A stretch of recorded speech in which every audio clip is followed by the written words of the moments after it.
rental management. Basically, what the rental management allows you to do is manage your rental assets. So there is an entire interface and everything that has been created. And it's basically designed for companies that have to manage the rental of equipment or items, etc. And whether you have numbered or non-numbered resources, what you can do is you can actually manage the rental of these resources with this rental management add-on.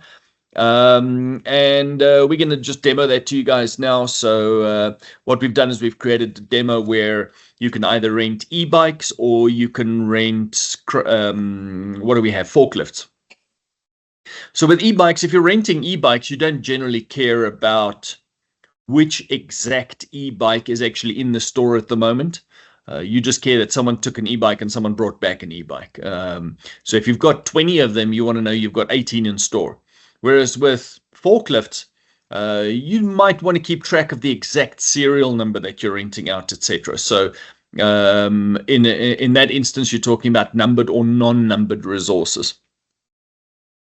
You can also, with this, reserve the resources for better resource allocation so that you can see which resources you've actually got available. You can automatically calculate what times the items are non-available, including preparation time, setup time, transport time, check-in time, etc. A lot of the times with some of these types of resources that you rent out, you rent out an e-bike, you take it and you go, but sometimes there's all sorts of checks and procedures and things that needs to happen, safety and security and equipment configuration, setup times, etc. Like if you're renting a crane, there's quite a bit of configuration that goes into it, and it needs to be configured for a specific site, and counterweights needs to be added and all sorts of things like that. So sometimes it takes a day or two to actually set up a resource before you can actually rent it out. With an e-bike, you probably just need to make sure that the thing's properly charged or something like that. Not really too much work to actually be done. The guy arrives, he rents the thing, off he goes, he comes back and he gives it back, no problem. With something like a forklift or a crane or something like that, you might have a delivery a day that you require. So what you have is you have drivers driving around dropping off items, and you don't know whether the driver is going to make that customer's first stop on the day or the last stop on the day. So if he drops it off at 8 a.m., it's a bargain for that customer, but the customer might only receive the item at 4 p.m. on that delivery day. So you want to make sure that you book and reserve the item for a day before the time and a day afterwards. Leanne, sorry, I think your mic isn't muted. We're picking up some background noise from you over there, so sorry about that. Okay, and then there's some flexible pricing methods. So there's flexible ways in which you can actually set up all of your pricing, etc. And then there's automatic invoicing. So you can actually do all the invoicing for your rental orders, and it's great for both internal and external rentals. So let's actually jump into a demo. Sorry, let's just find the right window over there.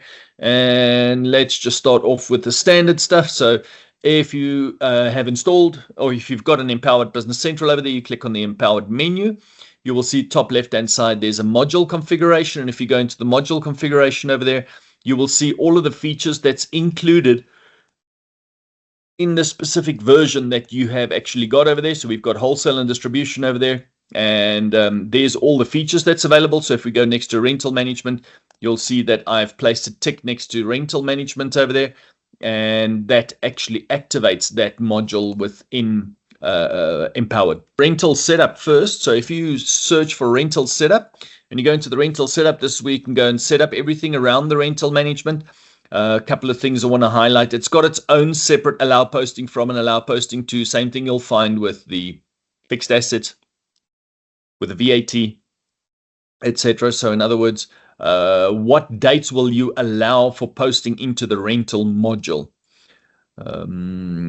So you've got billing options over there, billing methods, some standard features like how do you want to default the posting date to the work date or no date?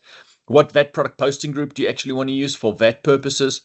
Do you want to archive orders? So there's some standard features that you'll find common throughout all modules within Business Central. Default item quantity, switch that one on if you want the item quantity to default to 1 every single time you create a new line. So you'll find a couple of settings over there. The ones I want to point out over here is, for instance, preparation time. How much time does it take for you to actually prepare it? You can make that blank if you don't have a preparation time, or if it takes you 1 day to configure the item. Shipping time, reception time, how long does it take you to receive the item back?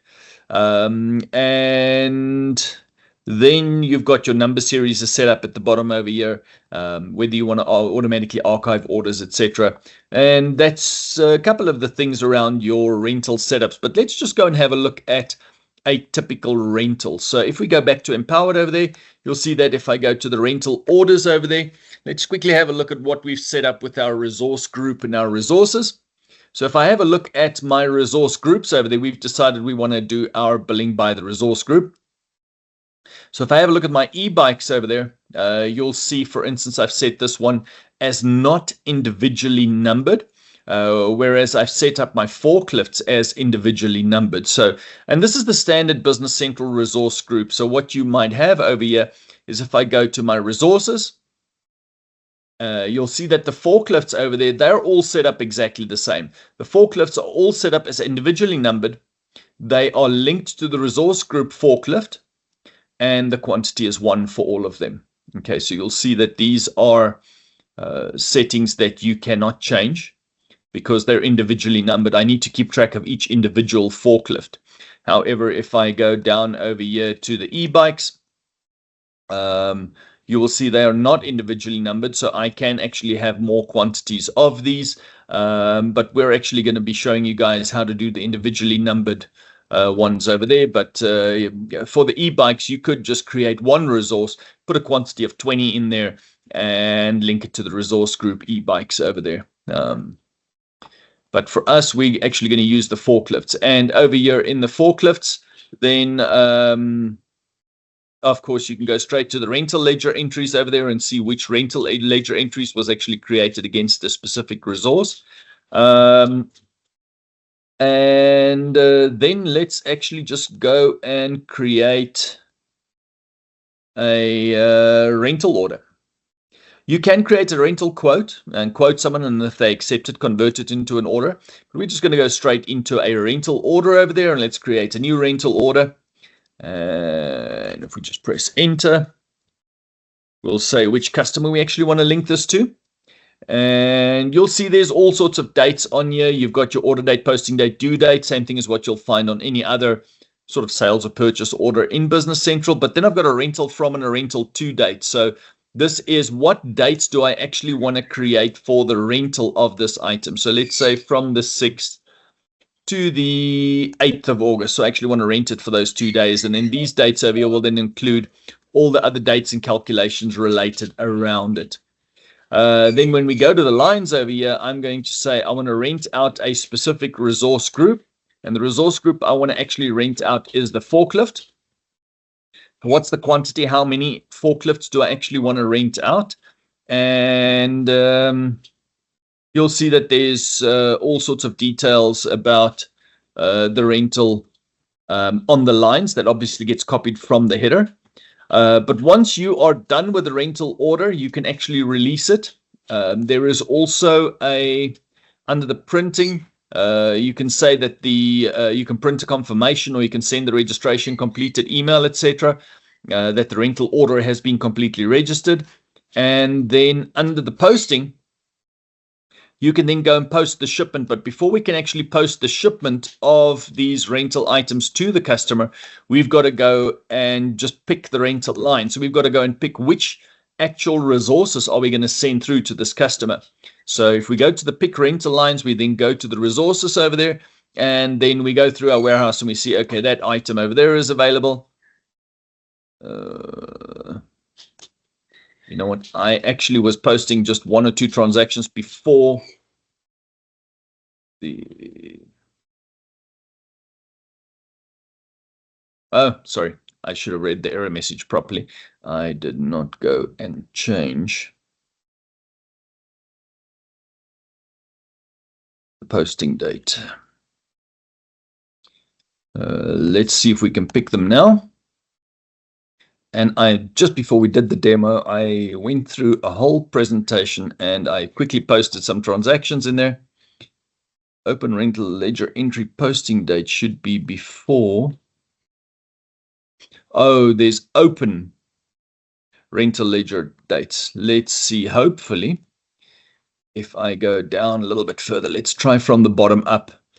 Obviously, someone was posting some test transactions in there and they didn't close that rental. So there's open rental entries in there. So let's pick forklift number 19 and 20. At least I know that no one has posted on those because they're a little bit lower down in the demo data.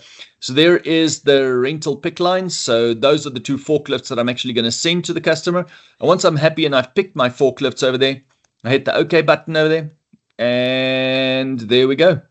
We have now picked those items. Now we just want to post the shipment and actually ship them to the customer. So there's also a post and print, which will actually give you the delivery note or whatever to actually deliver these items to the customer. And then once you're done, that is it. The items have actually been sent through to the customer. And now on the lines, you'll be able to see over there that quantity has been shipped. And you'll see over there that they've not yet been received back. But if I go up here to the order over there, I can actually say create rental return order so that the items can actually be returned to us. And when I actually say create the rental return order over there, creates the rental return order from where I can actually just go and post the receipts once I actually receive the items back. And now I am getting all sorts of error messages. It's only the second time I'm actually demoing this, but I'm actually not sure what I've done wrong over there. But that's it. You just post the receipts. I did it 5 minutes ago and it was working. And once you've got the receipts posted over there, the last bit of work that you've just got to do is your rental billing. And that is just a batch job that you run to say on which billing date you'd actually like to run the billing. And you can run it for specific rental orders as well by putting filters over there or specific customers. Now, when you hit the OK button, it'll actually go and generate your invoice for you. But it's not going to generate this invoice for me because now obviously I couldn't receive back that item back into stock on the rental return order.